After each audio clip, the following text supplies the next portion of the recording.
বর্তমানে বিশ্বে একটি বড় প্রশ্ন করছে, যুক্তরাষ্ট্র কি ইরানে এমন এক যুদ্ধে জড়িয়ে গেছে যা শেষ পর্যন্ত তার নিজের শক্তিকেই দুর্বল করে দিচ্ছে? আর এই পুরো পরিস্থিতির সবচেয়ে বড় সুবিধাভোগী কি চীন?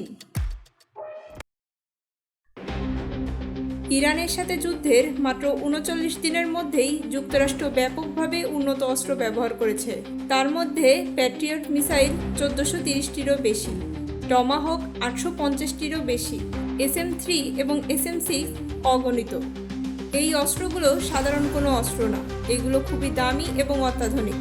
সমস্যা হলো এই ব্যবহারের হার এত বেশি যে কিছু অস্ত্রের মজুদ অর্ধেকের কাছাকাছি নেমে গেছে বলে ধারণা করা যাচ্ছে।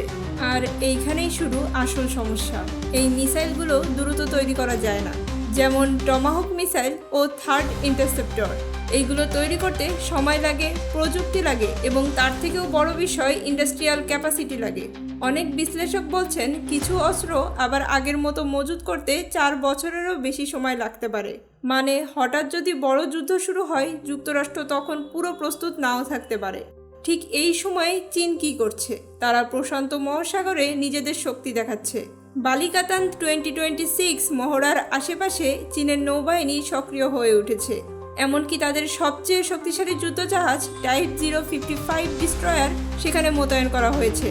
এই জাহাজে প্রায় 112টি মিসাইল লঞ্চ সেল থাকতে পারে, মানে এটি একাই একটি ছোট আর্মির মতো।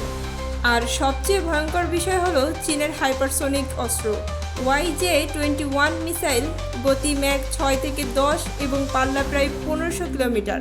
এই মিসাইল এত দ্রুত চলে যে প্রতিরক্ষা ব্যবস্থা প্রতিক্রিয়া দেওয়ারও সময় পায় না। এটি সরাসরি বিমানবাহী জাহাজকে লক্ষ্য করতে পারে, যা যুক্তরাষ্ট্রের সবচেয়ে গুরুত্বপূর্ণ সামরিক শক্তি। এবার আসি পুরো কাহিনীতে।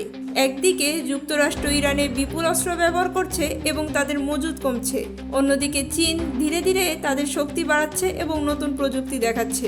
যদি ভবিষ্যতে বড় সংঘাত হয়, বিশেষ করে তাইওয়ান ইস্যুতে, তাহলে এই পরিস্থিতি যুক্তরাষ্ট্রের জন্য ঝুঁকিপূর্ণ হতে পারে।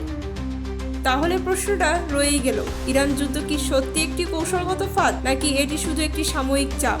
উত্তরটি পড়ে আছে ভবিষ্যতে, যে ভবিষ্যতের দিকে তাকিয়ে আছে পুরো বিশ্ব।